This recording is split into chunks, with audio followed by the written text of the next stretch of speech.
Hello, chismosas y chismosos, and welcome back to Bay Area Housewife of True Crime. We are at part 2 of the Zephany nurse case. As a reminder, topics may be triggering. Viewer and listener discretion is very strongly advised. The people mentioned are innocent until proven guilty in court. Every 28th of April, the nurse family celebrated their firstborn daughter's birthday without her, the baby who was kidnapped from the hospital just days after being born, praying, searching, and hoping that one day they would be reunited. In March of 2010, a woman confessed to making a prank call to Mornay nurse, lying to him, saying that she knew where baby Zephany was. The woman was handed a $5,000 South African Rand fine, which is about $300 US, and a 2-year prison sentence. 50-year-old Glenda Dubell was ordered to remain under house arrest for 3 years and complete 300 hours of community service over the course of 18 months.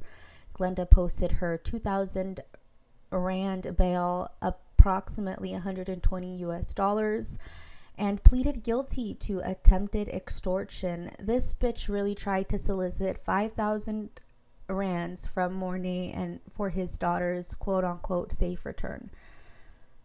Glenda knew the nurse family for quite some time, and during her many visits to Mornay's mother-in-law, aka Zephany's grandma, they regularly discussed the baby's disappearance. Glenda was arrested 3 days later and confessed that on July 16th of 2009, she got drunk and called Mornay, saying that she knew where his daughter was and was willing to meet him to exchange money for the child. Glenda tried to extort 500,000 Rand, approximately $70,000, from Mornay nurse. She even went as far as arranging to meet him at a KFC in town center in Mitchell's Plain, South Africa. Glenda told Mornay that a person wearing blue jeans and a red t-shirt would meet him, but neither she nor this person ever showed up. Upon questioning, Glenda had no factual information on the missing child. Which, of course, because it was all a lie. And why would this single mother of 2 children who worked as a home care nurse do such a thing? Who knows? Court documents state, quote, Dubell admits that despite consuming alcohols, she was still in her full sound mind and sober senses and appreciated the wrongfulness of her actions, end quote. At her sentencing, the court took into consideration that she was a first-time offender with no prior criminal record. Due to the case, she lost her job and, quote, displayed genuine remorse for the pain and suffering she caused the nurse family, end quote.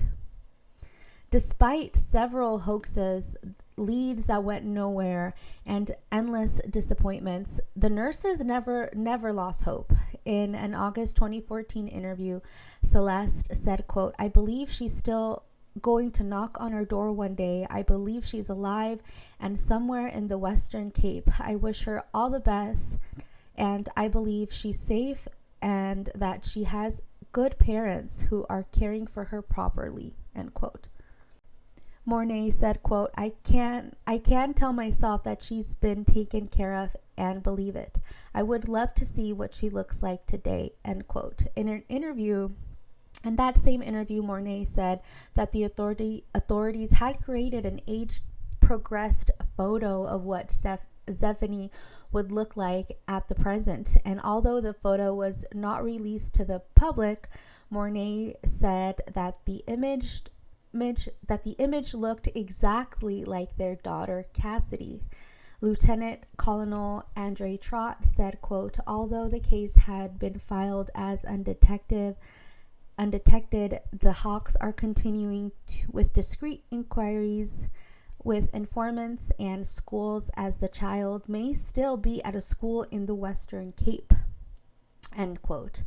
The lieutenant also continued to say that the case was difficult to solve because the child may have been taken anywhere in South Africa. It wasn't until 17 years later that miraculously Zephany was reunited with her true biological family. They had been living just miles apart all of these years. She had been living under the name Mache Solomon. Lavana Solomon pretended to be a nurse at Groote Hospital and kidnapped her. Groote Hospital in South Africa and kidnapped her and raised her as her own child. Lavana Solomon was born in Cape Town, South Africa. She was the eldest of 6 children. When she was about 12 years old, she had to take time out, take her and her siblings out to the streets to beg for food because there was no food in her home. Lavana's mother had abandoned her 6 children for some dick.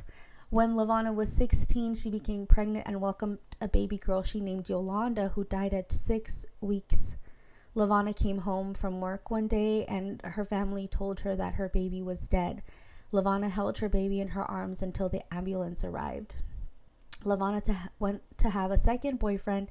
By this time, she became pregnant again. Unfortunately, Lavana miscarried that baby. By this time, she had taken in her sister's child, Gerald. She didn't steal him.